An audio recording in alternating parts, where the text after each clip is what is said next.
My name is Nicola Goff and I have 2 little boys with Pompe disease. Baylin was born in 2012 and no, he was a healthy little boy. I had no inclination at all that there was anything wrong with Baylin. I first noticed something with Thomas wasn't quite right. As he would get up off the floor, he would stand up and push off his knees and then walk up his legs, and it was a struggle for him to get off the floor. At the time, I think everybody thought I was a little bit paranoid.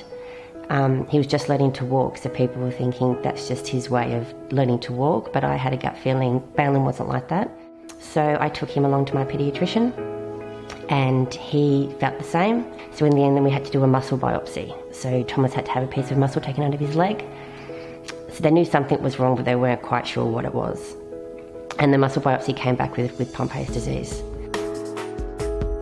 So when we were told that it was Pompe disease, I think because there is treatment for Pompe, there was a little bit of hope for us. So we were a little bit relieved.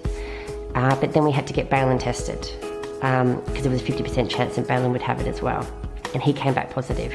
Now we have 2 little boys with Pompe disease. They tore us apart as a family dealing with that initially. We have a big, strong support network of family and friends, and it was that got us through. This treatment is ongoing forever until something better comes up, I guess.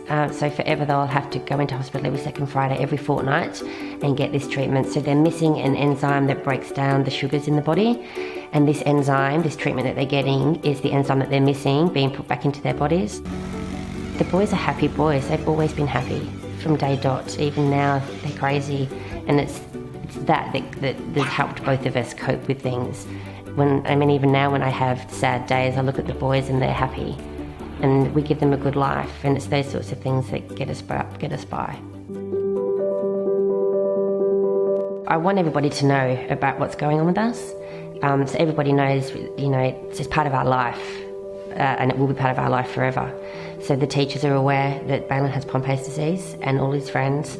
We call it muscle juice, and a muscle, he's got like a little port, and we call it a muscle button. So every second Friday we have treatment, and Baylin's obviously not at school and his friends are asking where he is. So his teacher says that he's getting his muscle juice. The hard thing about this is that we don't know what the future holds. We don't really know prognosis because it's such a rare disease and the treatment is so new. I have lots of questions for the specialists and they basically can't really give me an answer. So I'm online talking and chatting to people all the time. Thomas was about 18 months when we started treatment, but if we found out that he had Pompe disease from the day he was born through newborn screening, he probably wouldn't have any symptoms whatsoever. So early detection is definitely the way to go, and I would definitely encourage newborn screening to stop progression completely. Baylin and Thomas have got lots of energy, which I wouldn't have it any other way. They love dancing, they love riding their bikes, they love swimming, love going to the beach. They bicker a lot, I think because they're such close in age, but they also love each other as well.